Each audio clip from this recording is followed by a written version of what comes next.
8h52. Hoje é segunda-feira, dia do nosso encontro com o economista professor Antônio Delfim Neto.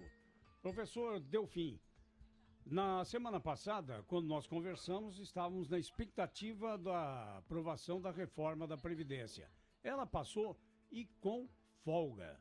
Bom, daqui para frente, espera-se que estados e municípios sejam incluídos quando a proposta chegar ao Senado. É importante essa inclusão. Junto com o que foi aprovado na Câmara, o senhor gostaria de um projeto à parte para incluir estados e municípios, para não atrasar mais? Bom dia, Zé. Bom dia, Mesa. Bom dia, Brasil. Eu acho que a inclusão de estados e municípios é fundamental. Na verdade, o rombo que eles têm é gigantesco. O desequilíbrio fiscal do Brasil não é só da União, é da União, dos estados e dos municípios. No caso dos municípios, é absolutamente escandaloso. Metade dos municípios brasileiros não tem receita própria para pagar as suas casas de vereadores. Então, isso precisa ser feito de qualquer forma. Aproveitar agora, no Senado talvez, fazer uma emenda, juntar a reforma que foi feita na Câmara, ela vai ser devolvida para a Câmara, e aí eu acho que já passará tranquilamente. Porque não é possível que você fique com estados e municípios fora desse controle. É difícil de entender qual é o objetivo dos governadores que são contra isso. É simplesmente porque é uma esquerda realmente que não tem a menor cabeça. Não está entendendo que isso vai prejudicar a eles mesmos no futuro. Então eu acho que é uma boa providência fazer uma emenda não, vai no projeto do Senado, aprovar isso, devolver para a Câmara aprovar. Professor, é o Rafael, tudo bem?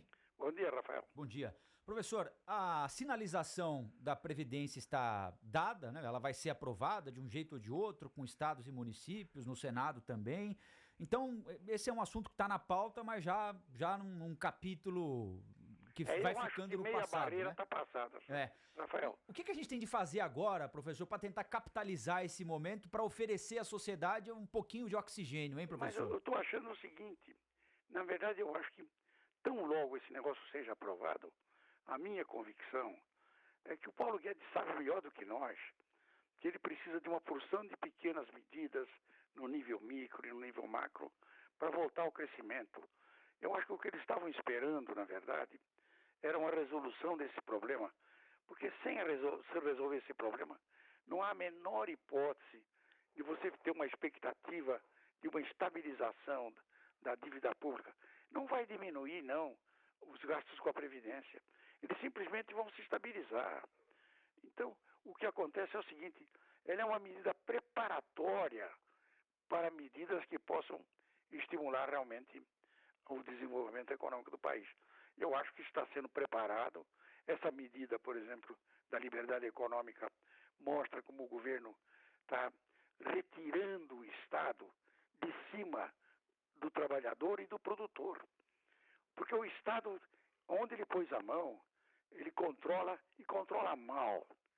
De forma que eu acho que tudo isso está sendo preparado. Pelo menos eu tenho a esperança de que isso vai ser o objetivo, digamos, da política do Paulo Guedes a partir da aprovação da Previdência. O professor Delfim, o Pedro Campos, sobre essa questão aí dos policiais, dos professores, há umas mudanças que aconteceram aí no texto do governo. Mesmo assim, para estados e municípios, é bom ainda entrar ou é melhor fazer uma outra Previdência garantindo regras diferentes para essas categorias, hein, professor? Deixa eu lhe dizer, eu acho que, na verdade, essas categorias conseguiram o que queriam no Congresso. Você tem que respeitar, não tem remédio. Então, não adianta imaginar que o que não foi aprovado no Congresso seria aprovado eventualmente nas câmaras municipais ou nas câmaras estaduais. Pelo contrário, o que não foi aprovado lá é porque ia contrariar, na verdade, os interesses dessa gente. Então, na minha opinião, não é preciso nada mais. Eu acho que a reforma que foi feita está mais ou menos à medida que era preciso não para resolver o problema brasileiro. A reforma, eu sempre insisto, e todos nós insistimos, é necessária, mas não é suficiente. Ela é o primeiro passo para você começar um programa que possa devolver para o Brasil um crescimento mais robusto, mais equânime e mais estável. Então, ela é um passo nessa direção. Oi, professor, bom dia, é a Thaís Bom dia, aqui, Thaís, tudo como vai? bem? Professor, o que o senhor achou da MP da Liberdade Econômica? Ela foi aprovada na sexta-feira passada, Foi. quer dizer, ela é o início dessa agenda de micro medidas, mas que tem impacto relevante na economia. O senhor gostou do desenho final? Eu acho que sim, Thaís. A 881, ela na verdade são pequenas coisas que retiram o Estado na forma de atrapalhar a produção, na forma de atrapalhar, na verdade, a iniciativa das pessoas. Ela liberta, é um compromisso, na minha opinião, que tinha sido assumido pelo Paulo Guedes no início, que está sendo cumprido. Ou seja, retirar o Estado do cangote do cidadão, porque o Estado é só peso. O Estado não contribui em nada.